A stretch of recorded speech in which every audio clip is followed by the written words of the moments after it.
Okay, so welcome to the Ripple Grant 2026-2027 info session.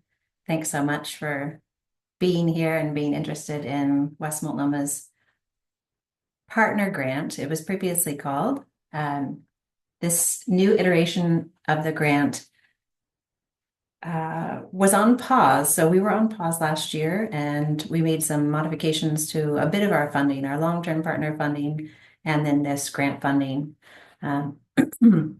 This grant funding is intended to provide funding to community-based projects that align with the mission of West Multnomah to inspire people to actively improve air and water quality, fish and wildlife habitat, and soil health.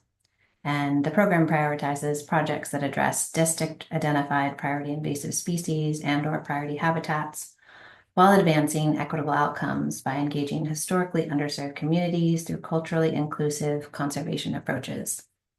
So for anyone that's not familiar with West Multnomah, it was formally established in 1944 as the Solvay Island Soil Conservation District, and it expanded later to cover all of Multnomah County west of the Willamette River.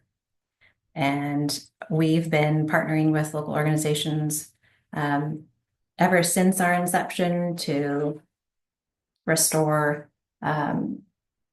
habitat and soil health and soil and water quality. So here's an outline of what we'll cover today. We'll go over the eligibility and scope, funding priorities, the eligible categories, grant timeline, review committee, our criteria, the support that we're offering, and then just have time for questions. So who can apply? Nonprofits, including community groups with fiscal sponsors, schools and educational institutions, tribal governments and indigenous community groups, and local government agencies.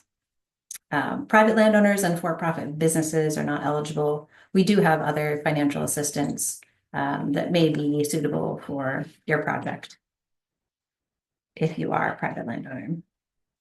Our geographic focus is the West Multnomah service area, and this is our service area. We cover about 86,000 acres. It's Multnomah County west of the Willamette River and all of Solvay Island, which is part of Columbia County. And then we do have a tiny portion of Washington County. It's just a little blip in GIS mapping. There's about, I was looking for the number of residents in West Multnomah and I didn't find a hard number, but there's about 800,000 residents in all of Multnomah County. East covers east of the Willamette River. So here are our funding and categories. This grant cycle's funding pool is 100,000. The awards range between 10,000 and 25,000. We're going to allow up to 15% admin,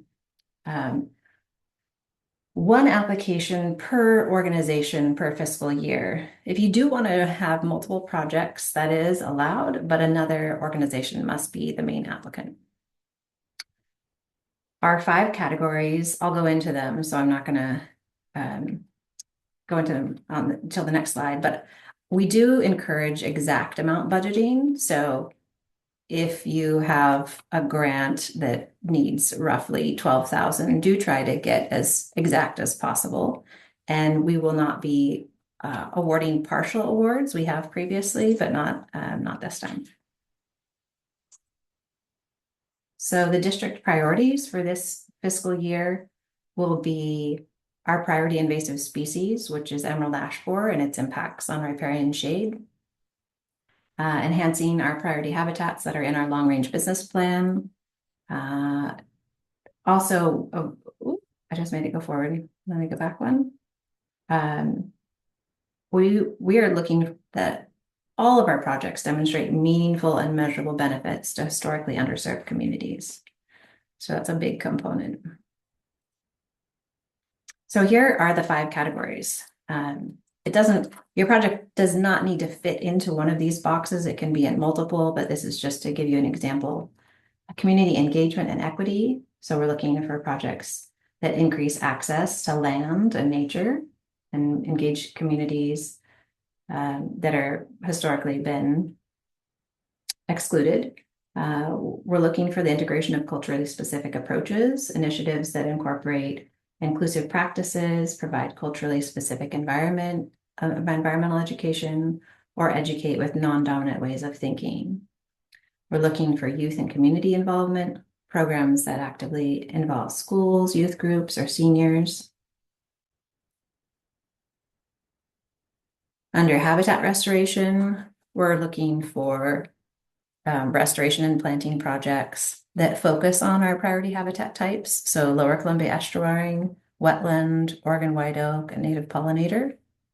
And then, as I mentioned before, a priority invasive species management, specifically giving priority to projects that address emerald ash borer impacts to riparian shade management. For landscaping, installing green infrastructure such as rain gardens and bioswales, managing stormwater,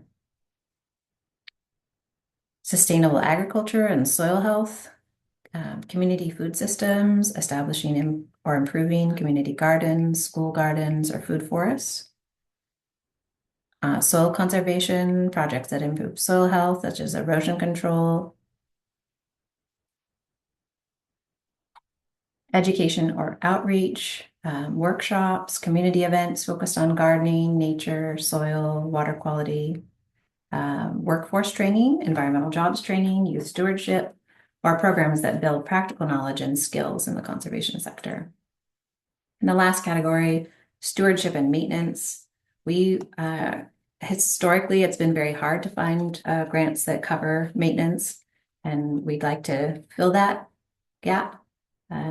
So if you are sustaining existing projects through necessary maintenance or doing any type of monitoring, we'll also cover planning and design, technical plans, or engineering designs for future efforts. And then our timeline. So our last day for submittal is February 27th. That's a Friday. And if you do wait till the deadline, it will take me, a full business day to reply to you. That's a Friday. So you probably won't get your acknowledgement that I received the application until Monday of the next month. In March and April, our review committee will meet a couple of times, one for training and then also for their recommendation process.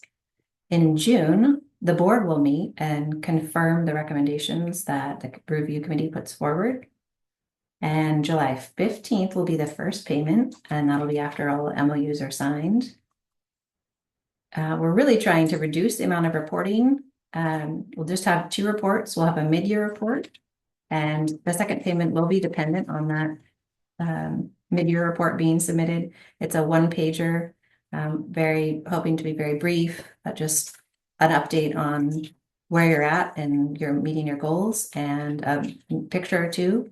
And then the final report, also a 1-page template, goals that you have achieved and a couple of pictures. And completion of the final report is a condition for future eligibility. So our review committee, we're doing this a little differently than we have done in the past. I'm in the process of recruiting community members across these 5 key categories. One of them will be a West Multnomah board representative, either a past or current board rep. And then all the rest will be external community members. I will not be scoring applications. We're hoping to provide the best support possible to all the applicants. So, I can work closely with you, and then later on, I won't be biased when I'm scoring because I won't be scoring. These review committee members will serve right now up to 3 years before rotating, and we're also asking committee members to keep the process impartial, that they not be currently affiliated with any organization applying for Ripple grant, either with their immediate family or themselves as a staff, board member, or contractor. So I will be checking for eligibility and completeness, and then I'll be sending those packets to the committee, and they'll be scoring based on our rubric.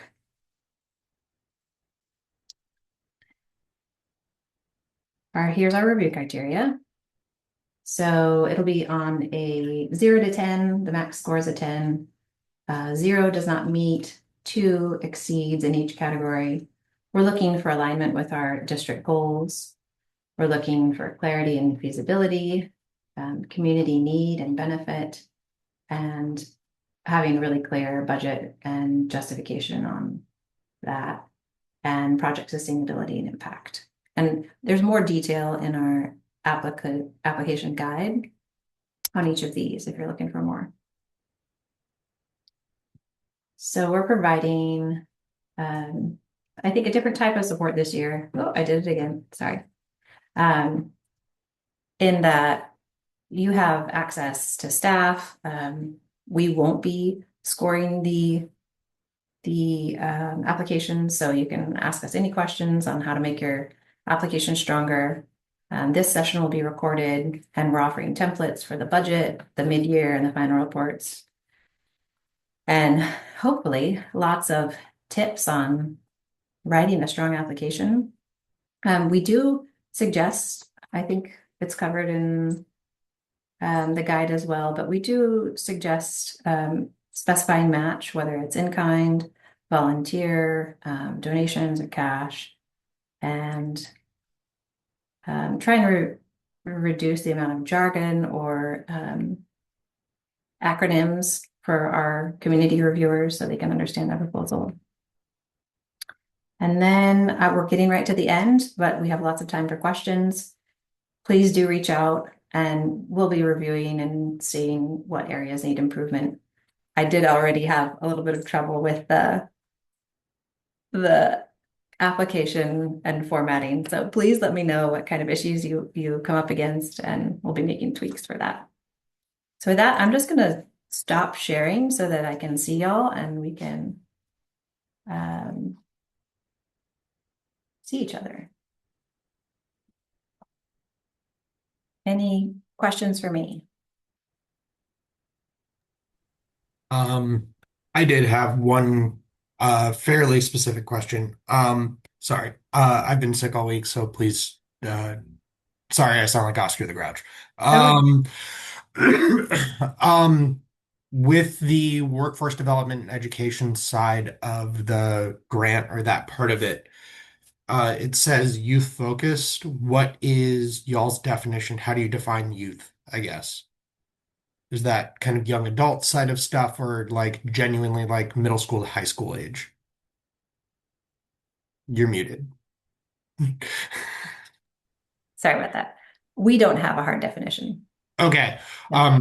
Because we have uh restoration work, but we also have a Green Leaders Training Program, which is focused in restoration, but also has an ecological education training, educator training side of it, Mhm. um, which is open to, we say young adults, but it's really kind of like we get ages 18 and up. We've had people as old as like 30s that are in their career, kind of a career transition that are kind of going into more environmental education side of work. So, Mhm. yeah, I just wanted to make sure that That would um, qualify. that would qualify. Yeah, and I think that our language is environmental jobs training, comma, youth Mhm. leadership projects. So Okay.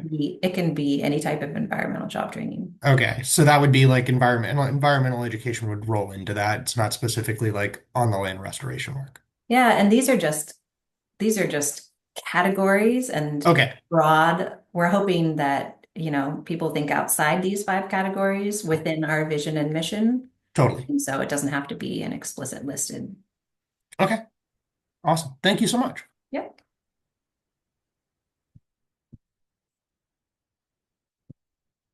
Other questions? I Yes. guess, oh, go ahead. Oh, okay.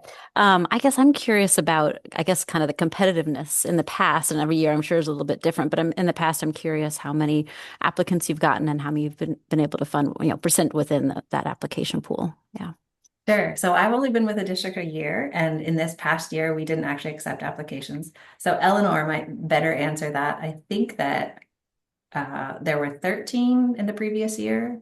Is that right, Eleanor? I think that sounds around right. It definitely was structured differently, so it wasn't like like this time it's 100,000 total pool, right, Ariana? Yes. Yeah. So in the past there wasn't like a hard limit. It was kind of more nebulous, and we're trying to make it more concrete and easier for everybody to understand what to expect, both internally in the staff and externally as an applicant. But I think, yeah, 13 applicants and 11 funded was what happened in the past. It might have been different than the 100,000 cap, though. So, Yeah, it was but, actually double. It was double because we separated oh, right. our long-term partners this year. And so our long-term partners are separated out. So some of our long-term partners are organizations like Scappoose Bay Watershed Council, Tryon Creek Watershed Council, the Backyard Habitat Certification Program. And initially, they were also applying for this same type of grant. And we realized that we were funding them every year. It was really kind of silly to have everyone, um, do that application process and be like, oh, you're going to get it again. Surprise. Um, so we're separating that funding pool out, and there's the long-term partner funding, and then there's Ripple funding. That's helpful. Thank you. Yeah.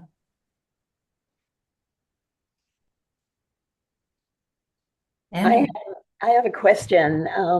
I am a nonprofit with a fiscal sponsor, and on the front page of the form, that area to put in the name of the fiscal sponsor and the contact person is not, yeah, I can't type in that area. There's no blue highlight. Okay. Has that been fixed, or should I? And then when I try to put it somewhere else to make it work, it's too many words and it cuts me off. Okay. So I know it's Yeah. a new form, and I really appreciate that you're trying to make it easier and open it up to more people that don't have staff that are writing grants for them. So Yeah, there have been some little issues already with the form, and I would love to jump on a call with you and see what's happening.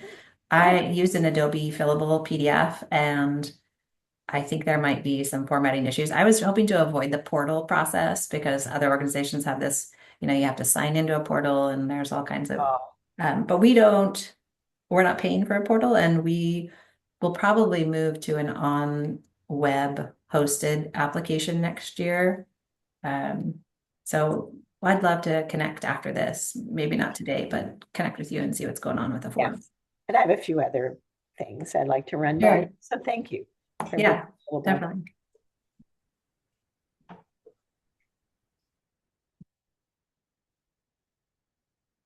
If anyone else is having any problems with the form, though, please message Ariana, and then she will give me a new form and I'll upload it to the website. It's not, don't assume it's you. It could definitely be us. So It could definitely be thanks us. for We testing. would love feedback. us.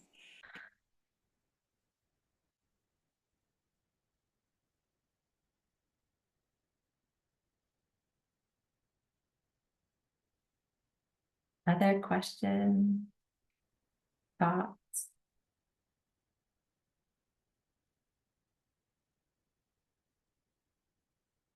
I'd love feedback on how long it takes you to fill out the form. Um, I'm hoping to really keep it succinct and brief and as useful for both the reviewer and for you as possible. So if you could try and keep track of that as you're filling it out, it'd be really helpful.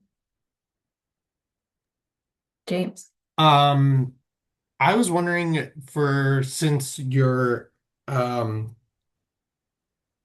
encouraging, I guess, the exact budget and kind of being as detailed as possible, would you all be available for kind of like review to kind of walk through a budget like as we're like putting Yeah. it together for the application?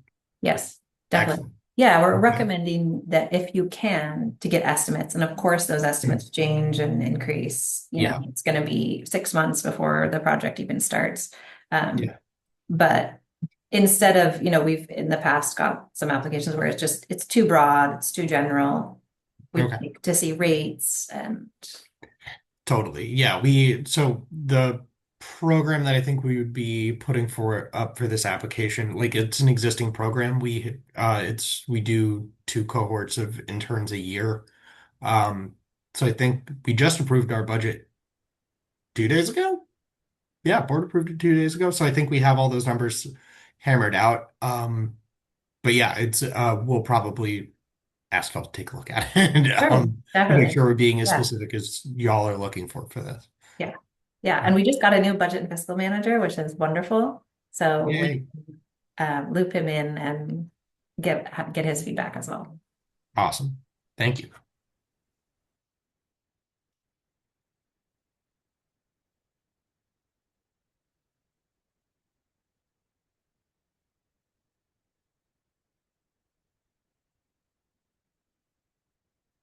Well, if that's it, please know that we're available. I'm happy to follow up and meet and go over the project and try and strengthen it and make sure that it's aligned with West Multnomah's priorities, and